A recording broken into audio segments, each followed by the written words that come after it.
Log recording 10:14 in the morning. It's November 10th, 2023. We were John City, Roseman, California. Diary of the Griever named John Weaver, which is me. I'm having issues, guys. I know I got to get those other videos relabeled. I'm posting them even as I speak. I'm getting my ass kicked. It's Veterans Day. I'm getting my ass kicked because I'm reminded more and more of what my brother is and was, and how it meant to me. Right now, I know I'm just getting the videos. I'm just getting my words out there, and it's probably scaring the living crap out of people left and right.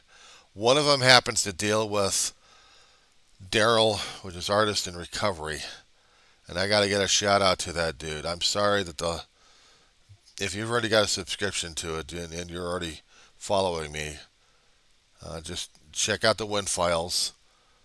They'll have your stuff on there. I just hadn't got to it yet. Let's just say that I've been having issues regarding my own. Let's just say I'm having issues as it is inside, and I have been crying my ass off left and right. I've been tearing my ass off left and right, and I'm having extreme issues over this thing. It's been knocking my ass out. I tell you, when the roller coaster kicks in there, it, it hurts. Grieving and mourning, and especially when you're dealing with triggers, it's not fun. It's not fun. Some people probably expect me to just be happy about it and go through it. I'm sorry, but there's no happiness when it comes down for grieving and mourning, because when it kicks in hard. How are you supposed to be able to deal with that? You can't pretend it away. I've tried. For decades, I had tried to fight it off left and right because people expected. People expected. And I had to people please them. Unfortunately,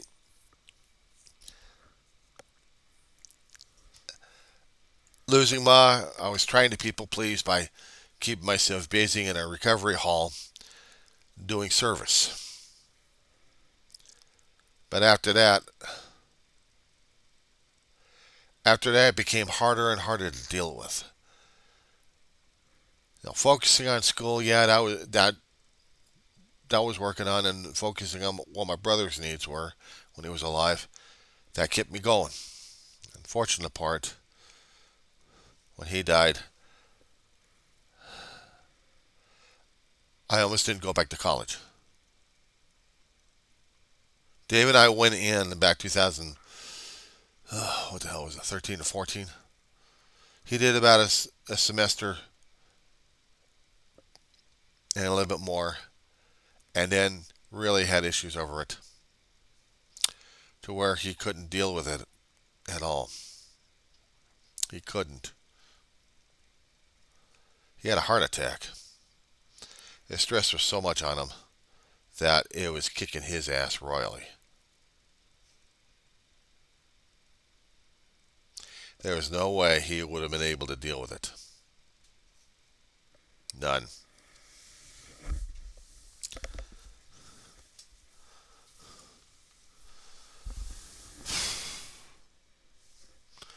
So right now, I deal with the memories, I deal with the pain, I deal with the loss left and right. I was trying to tell a friend of mine about the tribute I made for my brother, but actually for my mother, but also I made a tribute for my big brother as well.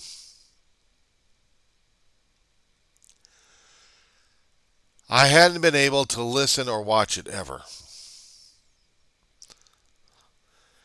because the music that I put into my mother's and my brother's are major triggers that put me further down, uh, further into the roller coaster. And I'm more distraught, more despondent, more depressed about it. This morning hasn't been easy. It's crying my eyeballs out left and right. I was bawling my head off.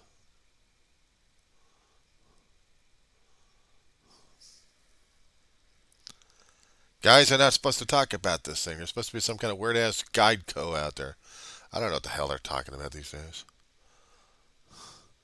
Some things are supposed to act like macho men. I'm not macho. I'm human. I'm broken. I know inside. Some days I have good days, and other days I feel like, leave me the hell alone. I can't deal with this. It's almost come to the point in a few times that I've actually started considering the final pathway. And that's dangerous for me. That's dangerous thinking for me to talk about and to even explore.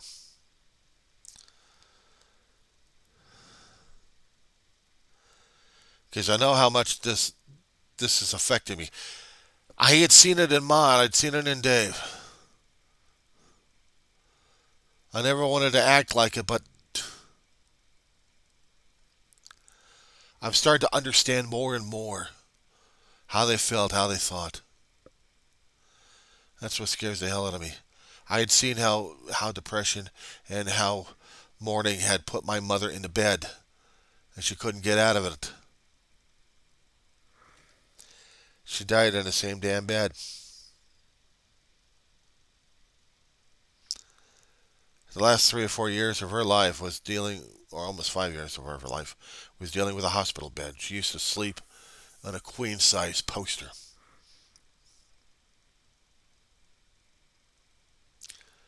Till she couldn't get out of the damn thing. And then Dave and I had to put her into a hospital bed because that's the only way she would be able to get in and out and able to use the commode next to her. But there had been even days that we had to call the fire department for that one. They kept saying she had to go in a nursing home. Dave and I had seen nursing homes before. Nope. Not going to put her into that kind of stuff. She went to the hospital dealing with infections. They hooked her up to a central line on a couple of occasions. Had to have nurses coming in, giving her pushes.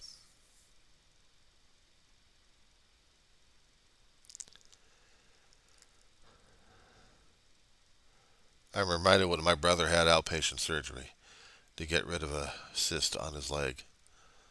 It's going to be a nasty one. And they got some tissue around it. Clear bandage. Hardly ever seen this thing before. It showed the wound. I think it was the first time I actually seen it. A nurse was changing it. The first time we actually had a nurse coming into the house. And Dave's on the couch, sprawled, exposing it. And his left leg, inner thigh. And in that area, they had the wound. It freaked me out as much as the damn thing looked like a side of beef. But I looked at my brother when he was dead on the gurney in the emergency room. He didn't look like my brother, but a side of beef.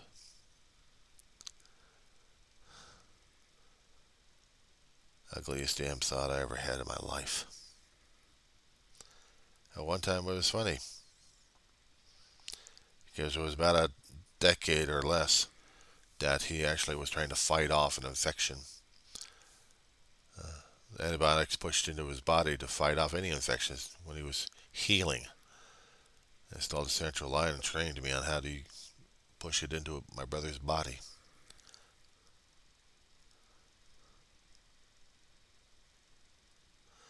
I tell you, that's the most nerve-wracking thing to do for a loved one.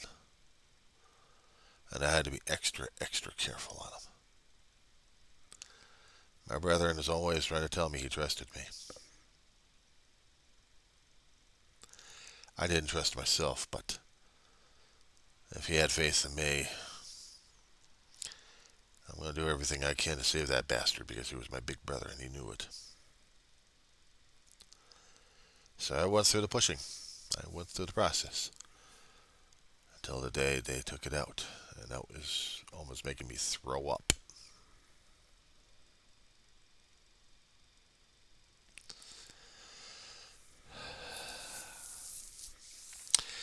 Dave and I had made a joke a long time ago, and it was a reminiscence of an old joke that he told me a long time ago.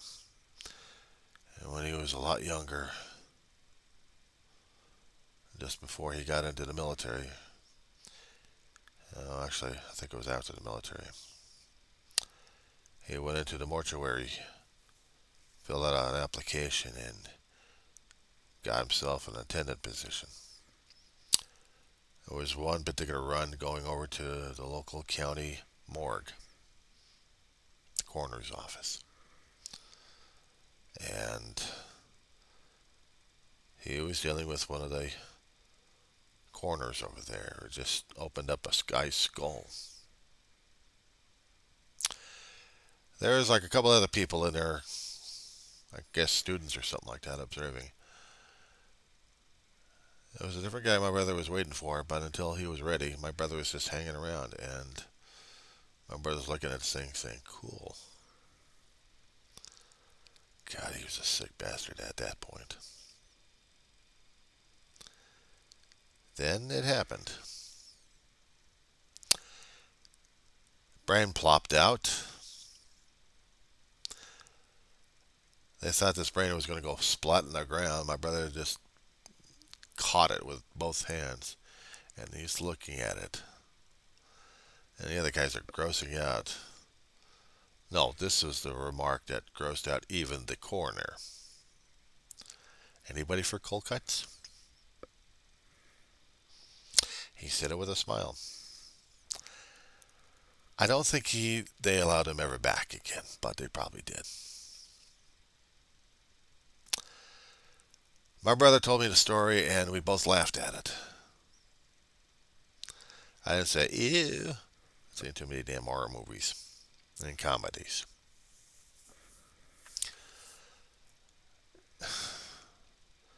So when I'm seeing my brother reclined, waiting for the nurse to do her job, and I saw it for the first time, she thought I was going to puke or something like that.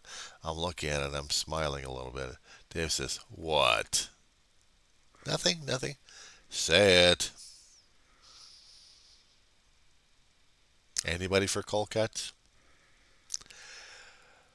The nurse never went back ever again, but we had another nurse. This time the wound was a little bit more solidified and healing up.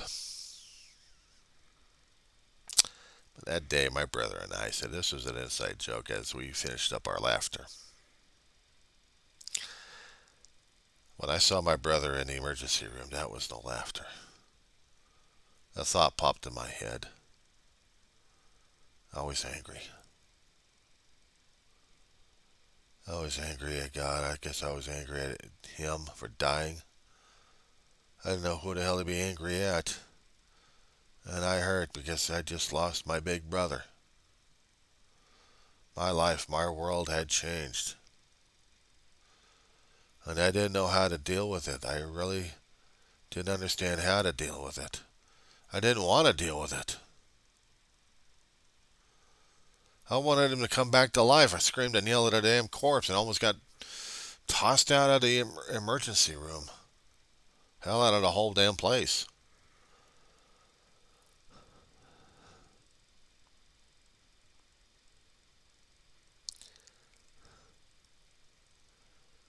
My brother was a veteran.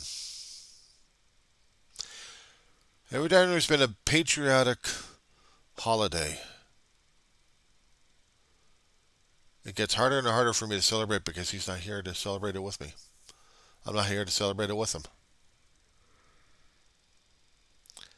I hadn't been out to any stand-downs. I hadn't been out to any places that'll have veterans out there because I can't stand it. It's not because of shame. It's because of memories of what they trigger and what they do to me in the inside. My brother was so proud of what he did in the military. Things happened that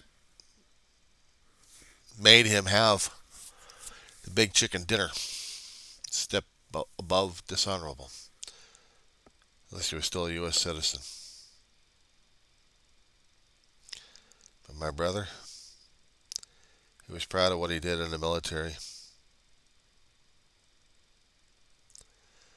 He was proud to wear the uniform. He was proud to be what he was, a SEAL. And a boiler technician, but more like a SEAL.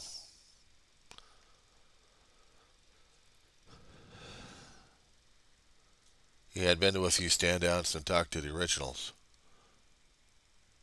Team 1 and Team 2.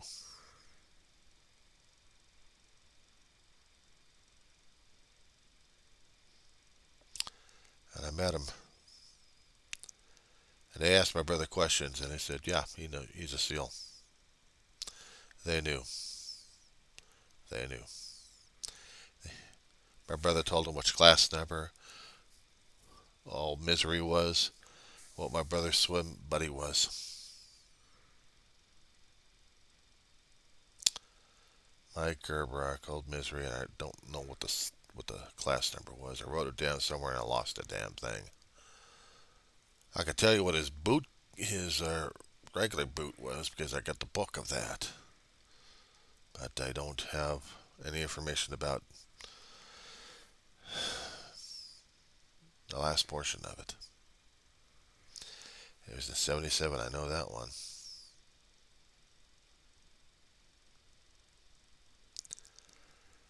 It's hard to talk about a brother who served in the military.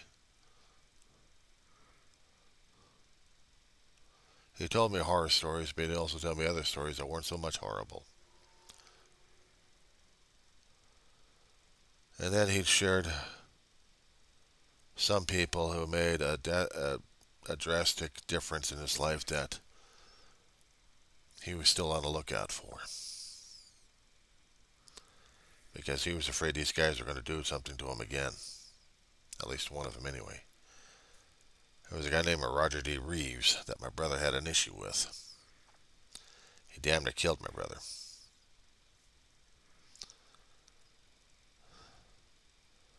He and several others beat the shit out of my brother. It was back in Bremerton.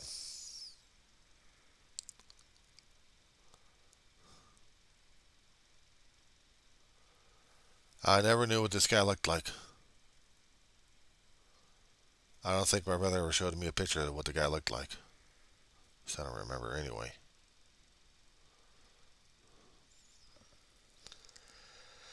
But he kept drilling into my head about that one.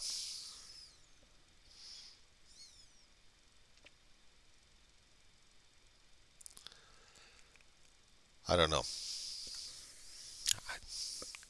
All I know, my brother had decreased hearing in the military. He came out of it with shrapnel in his back from an explosion. He came out with a couple of titanium kneecaps because of training exercises.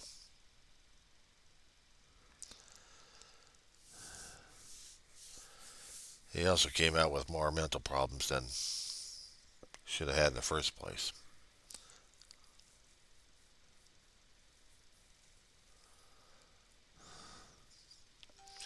I can tell you that when my brother passed away, he died clean and sober, 32 years. And that was something he was proud of.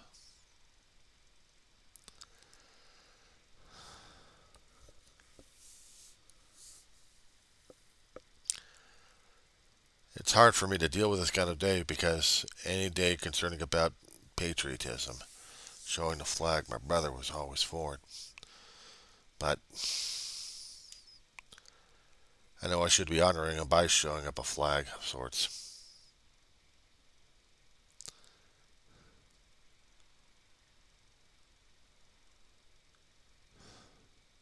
I just don't have him right now. because the flags I had, I burned up with him in his body, turned him into ashes.